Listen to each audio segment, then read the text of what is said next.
मैं अपेक्षा करता हूं कि हेमंत सोरेन जी इसको सुने और जवाब दें। बंगाल में घुसपैठ नहीं रुकी, झारखंड में घुसपैठ नहीं रुकी है क्योंकि स्थानीय प्रशासन घुसपैठ को बढ़ावा दे रहा है। मैं हेमंत बाबू को पूछना चाहता हूं, एक घुसपैठिया अगर झारखंड में घुसता है, आपका पटवारी क्या कर रहा है, आपका कलेक्टर क्या कर रहा है? मैं अपेक्षा करता हूं कि हेमंत सोरेन जी इसको सुने और जवाब दें। बंगाल में घुसपैठ नहीं रुकी क्योंकि वहां स्थानीय प्रशासन घुसपैठ को बढ़ावा दे रहा है। झारखंड में घुसपैठ नहीं रुकी है क्योंकि स्थानीय प्रशासन घुसपैठ को बढ़ावा दे रहा है। तीनों जगह बीएसएफ है, आसाम में भी बीएसएफ है। इतनी विषम बॉर्डर जो बांग्लादेश और भारत की है, जहां कई नदी नाले हैं, कहीं पहाड़ है, कहीं वन है, हर जगह सुरक्षा संभव नहीं है। मगर मैं हेमंत बाबू को पूछना चाहता हूं, एक घुसपैठिया अगर झारखंड में घुसता है, आपका पटवारी क्या कर रहा है, आपका कलेक्टर क्या कर रहा है? क्यों पुलिस में कंप्लेन नहीं कर रहा है?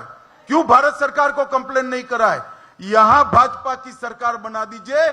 हमारे पटवारी से लेकर मुख्यमंत्री सब इनको न केवल रोकेंगे, इनको डिपोर्ट करने का भी काम करेंगे। हेमंत बाबू, जिम्मेदारी से आप भाग नहीं सकते हो। क्या उलझुल सवाल पूछते हो? आपकी कोई जवाबदारी नहीं है।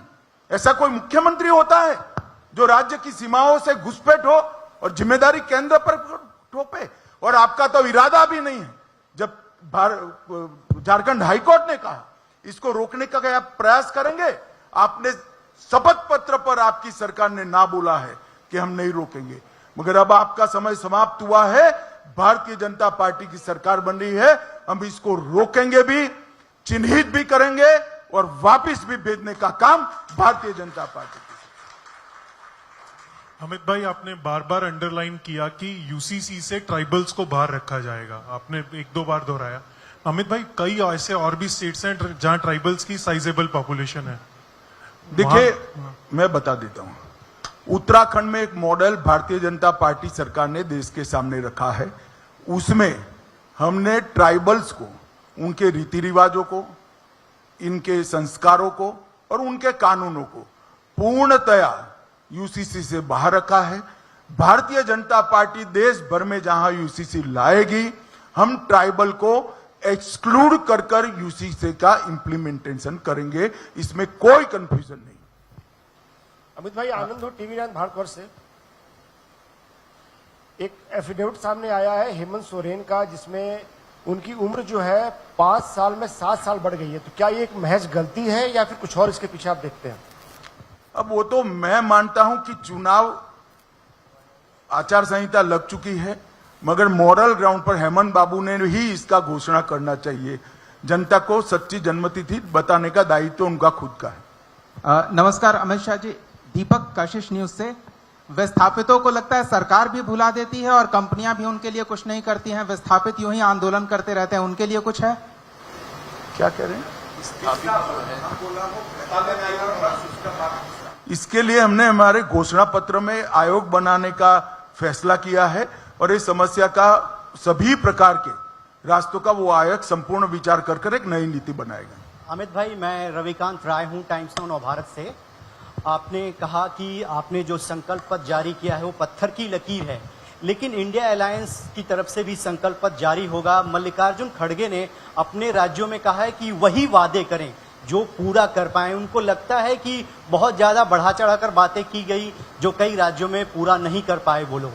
मैं यही बता रहा हूं, भारतीय जनता पार्टी मध्य प्रदेश, छत्तीसगढ़, राजस्थान कई जगह काम कर रही है। अभी अभी सरकारें चुनकर आई है 1.5-2 साल में।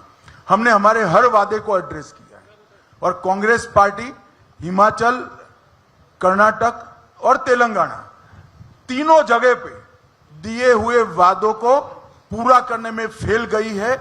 और खड़गे साहब को भी मैं बधाई देता हूं, कम से कम जनता के सामने उन्होंने स्वीकार किया है कि हम हमारे वादे पूरा करने में फेल गए हैं। झारखंड की जनता खड़गे साहब की स्वीकृति का संज्ञान ले और इनके वादों का मूल्यांकन करे, ऐसा मेरा झारखंड की जनता को अपील है। अमित भाई, एक सवाल। अमित पांडे, न्यूज 18 इंडिया से हूं। अभी जयराम रमेश जी ने कहा है कि झारखंड में सरकारी योजनाएं, केंद्र सरकार की योजनाएं पहुंची नहीं और कम से कम पिछले कुछ सालों का आंकड़ा देते हुए उन्होंने एक ट्वीट देखो किया। भाई, जयराम रमेश की बात का मैं जवाब नहीं देता, क्योंकि वो देश के आंकड़ों पे भरोसा नहीं करते हैं। ये दुनिया भर के आंकड़ों से देश के आंकड़े बनाते हैं। अभी इसका मेरे पास कोई रास्ता नहीं है। मगर क्या जयराम रमेश ये कहना चाहते हैं कि झारखंड के अंदर एक भी महिला को गैस का सिलेंडर नहीं मिला है, एक भी गरीब को मकान नहीं मिला है, और हमारी योजनाएं तो सबके लिए? तो फिर आपकी सरकार क्या कर रही है? हमारा आरोप उल्टा है। हमारी योजनाओं को हेमंत सोरेन सरकार नीचे तक पहुंचा नहीं रही है।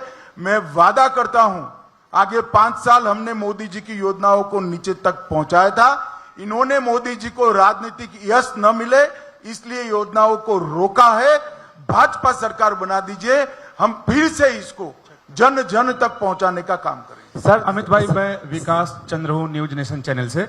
मेरा सवाल है कि अभी आपने संकल्प पत्र जारी किया और अभी विपक्ष की तरफ से आ गया कि एक तरफ आप लोग फ्रीवीज का विरोध करते हैं और दूसरी तरफ झारखंड में खुद ही रेवड़ी बांट रहे हैं और तमाम घोषणाएं लोक लुभावन कर रहे हैं। देखिए, हमने देश भर में भी जहां वादे किए हैं गरीब कल्याण के लिए, इसको राज्य की आय, बजट के प्रोविजन और खर्च करने की सीमा को ध्यान में रखकर करा है। कोई ऐसा आकाशी वादा नहीं किया है जिससे हमारे राष्ट्रीय अध्यक्ष को माफी मांगनी पड़े। ये वादे पूरे होंगे और ये सब वास्तविक वादे। सर, झारखंड विधानसभा चुनाव में सरना धर्म कोड का मुद्दा बहुत तूल पकड़ रहा है, लेकिन आपके संकल्प पत्र में इसका कोई जिक्र नहीं है, क्यों? नहीं, इनके साथ नई सरकार जो बनेगी चर्चा करेगी और उचित जो होगा इस पर विचार करेंगे। सर आप लोग सर राष्ट्रीय पार्टी हैं, कहते हैं कि पार्टी भी डिफरेंट है, तो फ्री दे के क्या चाहते हैं कि पूरे राज्य या देश की जो युवा हैं या फिर जनता है उनको पंगु बना दिया जाए, काम नहीं करने दिया जाए? मुझे मालूम नहीं है आपको झारखंड की परिस्थिति का अभ्यास है या नहीं है। होता तो ये सवाल ही नहीं करते। 5 साल में यहाँ की परिस्थिति इतनी गड्ढे में जनता को बिठाया है, गड्ढे में से जगह जनता को बाहर निकालना है तो एक सीढ़ी लगानी पड़ती है। कोई भी आदमी गड्ढे में से हनुमान जी की तरह कुदका लगाकर बाहर नहीं आ सकता, एक सीढ़ी लगानी पड़ती है। ये सीढ़ी है भैया। सर हेलो, एक सवाल है, झारखंड विधानसभा चुनाव को लेकर के ये संकल्प पत्र है, लगता नहीं है व्यवस्था में कहीं दोष रह गई? झारखंड के महापुरुषों का या महापुरुषों का सम्मान हुआ, लेकिन बिरसा मुंडा कहीं नहीं दिखे। लगता नहीं है कि व्यवस्था में थोड़ी दोष रह गई? नहीं, हमने रखा है। अब तक स्मारक नहीं बनाया किसी ने, हमने स्मारक बनाया। अब तक आदिवासी गौरव दिवस नहीं मनाया गया, हमने बनाया। और आदिवासी गौरव वर्ष भी हम मनाने जा रहे हैं और पहली आदिवासी को राष्ट्रपति भी भाजपा ने बनाया है। दृष्टि अगर वक्र है तो सब कुछ वक्र दिखाई पड़ेगा। देखा भाई, जरा फिर से दिखाओ हेमंत जी, उनको खड़े होकर देखो भाई, सबको मालूम पड़े जरा। दृष्टि आपका वक्र है थोड़ा।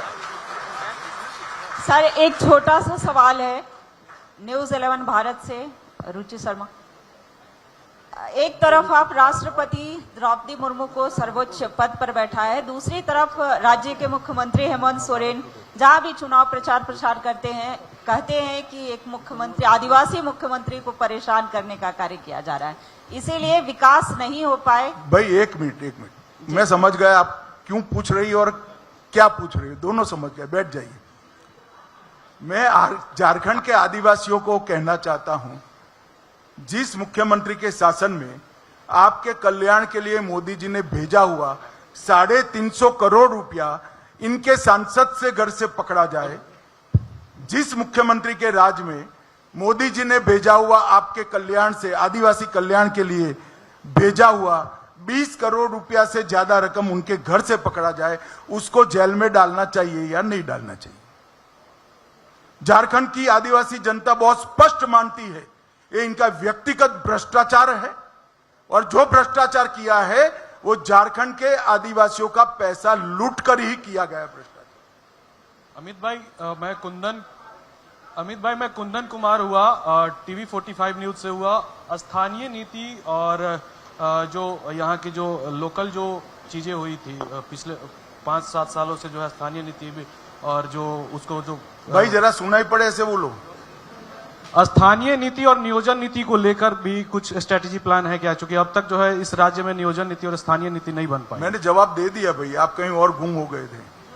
मैंने कहा उसके लिए एक आयोग बनाया जाएगा। सर मैं मुकेश कुमार सुदर्शन टीवी से हमारा सवाल मुकेश कुमार सुदर्शन टीवी से हमारा सवाल है कि अभी कुछ दिन पहले हेमंता सर ने कहा था कि एनआरसी जो है वो भी संथाल में लाने की बात हो रही है। सर क्या ऐसा कुछ बातें हैं सर कि एनआरसी जो है वो संथाल में या झारखंड में लागू होंगे? क्या कहा? नहीं नहीं, ये हेमंत जी एनआरसी छोड़ दो। झारखंड हाईकोर्ट ने ऑर्डर किया है कि जो घुसपैठी है उनका सर्वे किया जाए, तो हम तो झारखंड हाईकोर्ट का सम्मान करते हैं और इसका इम्प्लीमेंटेशन पूरा करेंगे। सर मेरा नाम गौरी हुआ। आपके विरोधी कहते हैं कि बीजेपी में पूर्व मुख्यमंत्रियों का जमावड़ा है और ऐसे में दूसरे फेज का मैनिफेस्टो आप लोग जारी कर दिए, लेकिन अब तक मुख्यमंत्री का चेहरा कौन होगा ये तय नहीं हो वो शपथ के अगले दिन आपको मालूम पड़ जाएगा और सबके अनुभव का उपयोग किया जाएगा। सत्यजीत जी अंतिम है। सत्यजीत जी।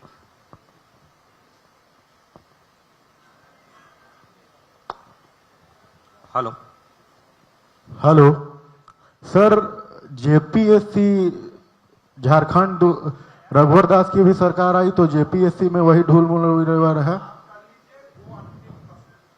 सर मैं सत्यजीत आज तक से एक सवाल ये है कि जो वुमेन एम्पावरमेंट आपने कहा कि 1 रुपए में होगा, तो does it have to do anything with the registration of property under ₹50 lakh? इसको प्लीज थोड़ा सा एक्सप्लेन कर पाएंगे? नहीं, मैंने यही कहा 50 लाख से कम मूल्य की सभी संपत्तियां जो महिलाओं के नाम से रजिस्ट्री होगी उसको 1 रुपये में हम करेंगे। अब कोई कंफ्यूजन है?